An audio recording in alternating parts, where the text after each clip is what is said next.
Hi everyone. Today, we dive into one of the most iconic and tragic chapters in the history of the United States Navy, the story of the armored cruiser USS Maine, a ship whose fate ignited a war and reshaped the world.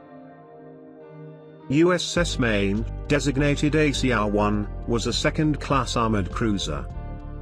Launched in 1890 and commissioned 5 years later in 1895, she represented the birth of a new era for the U.S. fleet. Measuring 98.9 meters in length and displacing 6,789 tons, Maine carried 4 powerful 254mm guns, mounted in 2 heavily armored turrets positioned fore and aft. So why was she built? During the 1880s and 1890s, the United States was transforming its outdated, post-Civil War Navy. USS Maine belonged to the so-called New Navy. But history remembers this ship for something far darker. In 1895, revolution erupted in Cuba, then a Spanish colony. Reports of brutal Spanish crackdowns filled American newspapers.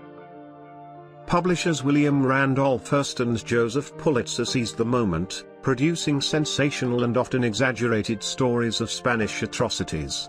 It was the birth of yellow journalism. Under the pretext of protecting American citizens and interests in Cuba, President William McKinley ordered USS Maine to Havana on a friendly visit. The ship entered the harbor on January 25, 1898, a diplomatic gesture with a clear political message. Then, on the night of February 15, 1898, at exactly 9:40 p.m., a massive explosion tore through the forward section of USS Maine while she lay at anchor. The ship sank rapidly. Out of 355 crew members, 266 lost their lives. The United States was in shock. Public anger exploded. And the sensationalist press immediately, and without evidence, blamed Spain. The rallying cry echoed across the nation. Remember the Maine. To hell with Spain. An American investigation, conducted in haste, concluded that an external mine had triggered the explosion, leading to the detonation of the ship's magazines. It was not a direct accusation, but the implication was clear, and the public demanded war. The United States declared war on Spain on April 25, 1898. The loss of USS Maine became the spark that ignited the Spanish-American War. But what really happened that night? The cause of the explosion remains debated even today. Two main theories continue to exist. External explosion, a Spanish mine or sabotage. This was the official conclusion in 1898. Internal explosion, now the most widely accepted theory. In 1976, Admiral Hyman Rickover, father of the U.S. nuclear submarine fleet, led a new technical investigation. His team concluded that spontaneous combustion in a coal bunker ignited a fire that spread to a nearby magazine of the main battery. This was a known risk on coal-fired ships, and Maine's internal layout made her especially vulnerable. Most modern historians agree, the destruction of USS Maine was a tragic accident, not an enemy attack. Yet the impact was enormous.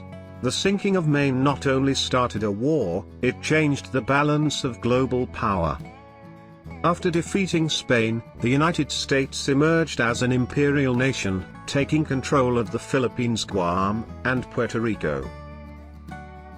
The fate of USS Maine is a reminder of how tragedy, amplified by the media and driven by political interests, can alter the course of history.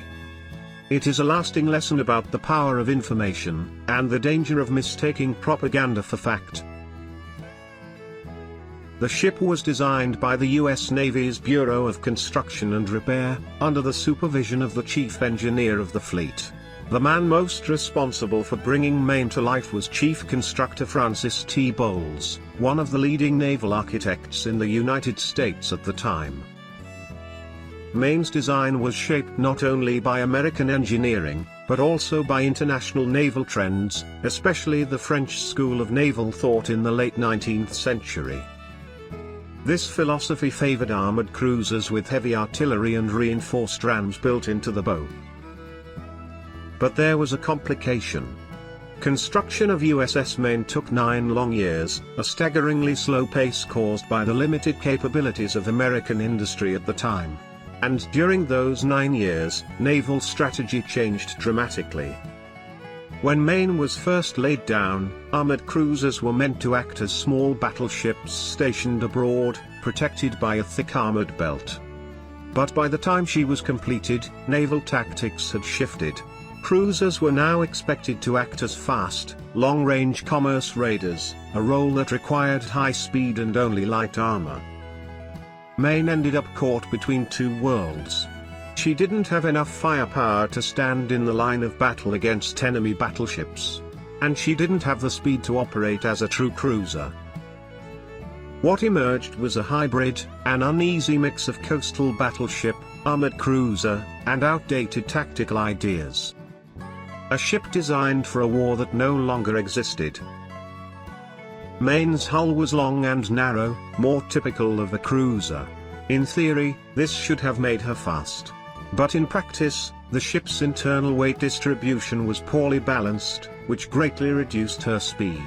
And because her heavy guns were mounted far from her center of gravity, Maine rolled heavily in rough seas.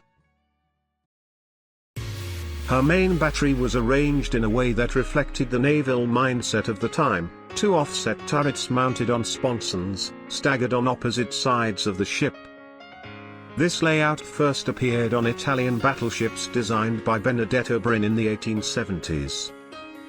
The goal was simple: maximum forward firepower during a direct approach, the kind of engagement that would often end with a deliberate ramming attack. But this philosophy came with a price. Because of the staggered arrangement, Maine's ability to fire a powerful broadside was limited. To compensate, the superstructure had to be divided into 3 separate sections, creating room for at least a partial broadside arc. Her armament was impressive on paper, but reflected a pattern of compromises. Main battery, 4 10-inch or 254mm Mark II guns. Secondary battery, 6 6-inch or 152mm Mark III guns, paired in 3 casemates. Anti-torpedo defense, 7 57mm Hotchkiss guns and 8 37mm Hotchkiss guns. Close-in weapons, 4 Gatling guns. Torpedo armament, 4 457mm above-water torpedo tubes. For all of her design compromises, there was one area where Maine stood out with confidence: armor. Running along the waterline, Maine carried a full-length armor belt made of compound steel and iron, up to 12 inches or 305mm thick at its strongest point. Above it lay an armored deck nearly 2 inches thick or 51mm, designed to resist plunging fire, shells coming down at a steep angle from long-range guns. The main battery turrets were protected by 8 inches or 203mm of armor. But one of the most unusual elements of Maine's design were her casemated gun enclosures, the caponniers.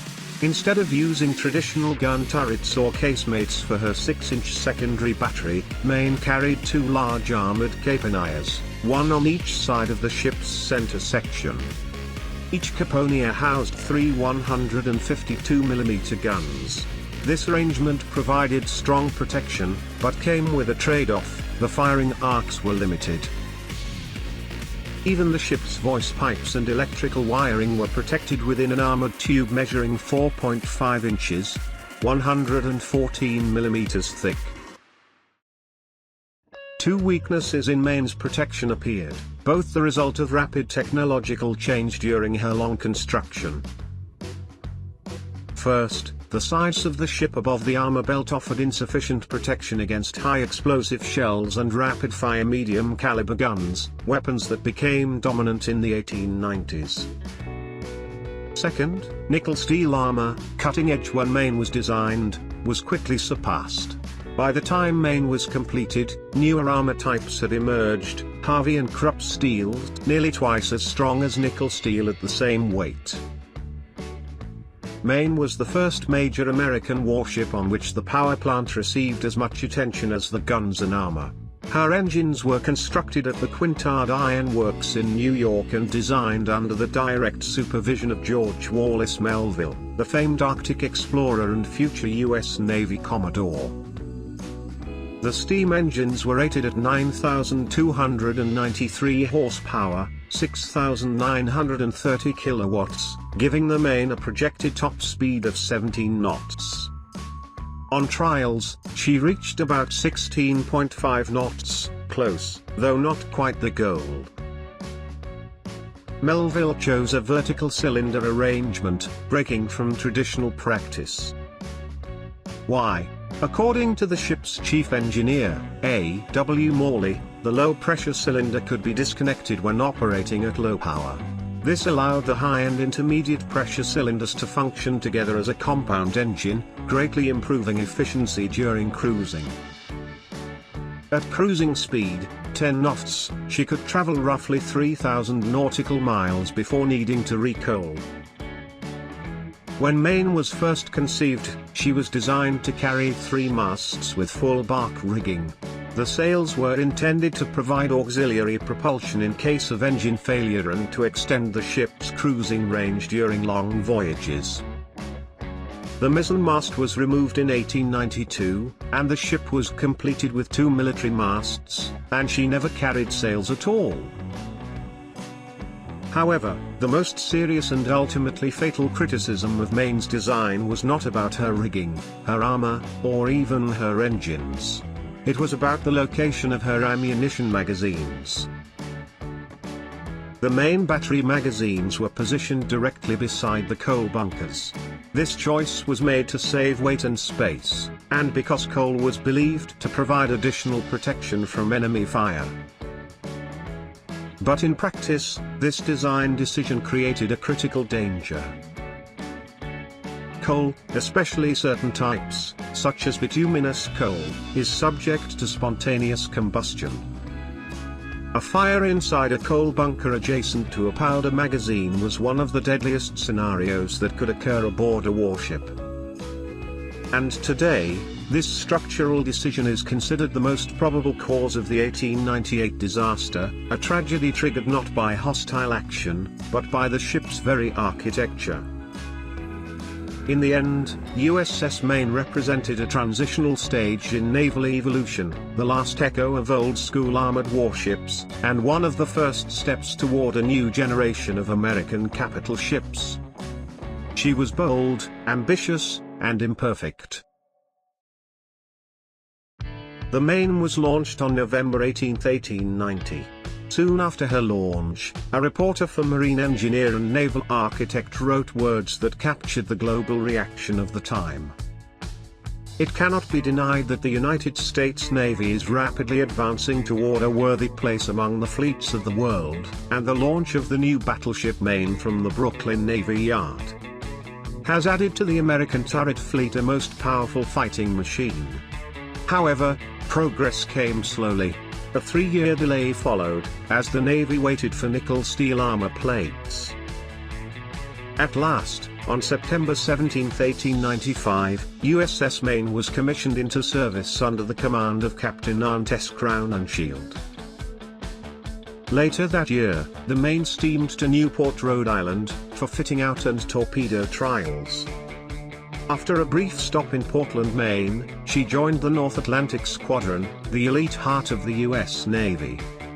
From Norfolk, Virginia, to ports along the eastern seaboard and deep into the Caribbean, the Maine spent her entire active career in constant patrols, drills, and fleet maneuvers, a symbol of American presence and emerging naval power. On April 10, 1897, command of the ship passed to Captain Charles Dwight Sigsbee, the final captain the Maine would ever have. In January 1898, the Maine was ordered from Key West, Florida, to Havana, Cuba, to safeguard American interests during the Cuban War of Independence. She entered Havana harbor at 11 o'clock in the morning on January 25. At 9:40 p.m. on February 15, 1898, a massive explosion tore through the Maine while she lay at anchor. More than 5 tons of powder charges detonated, obliterating the forward third of the ship. The remaining hull broke apart and sank rapidly into the mud of Havana harbor. Most of the crew were sleeping or resting in the forward enlisted quarters when the blast struck. Out of 355 men on board, 26 officers, 290 sailors, and 39 marines, 261 lost their lives. The investigation began immediately. The next day, Captain Philip R. Ralga, an expert in naval munitions, issued a bulletin claiming the cause was a spontaneous coal bunker fire that ignited the ship's magazines. But not everyone agreed. Assistant Secretary of the Navy Theodore Roosevelt protested the report, calling it premature and inappropriate during an active investigation. He argued that all possibilities must remain open, including the possibility that the Maine could have been destroyed by an external mine.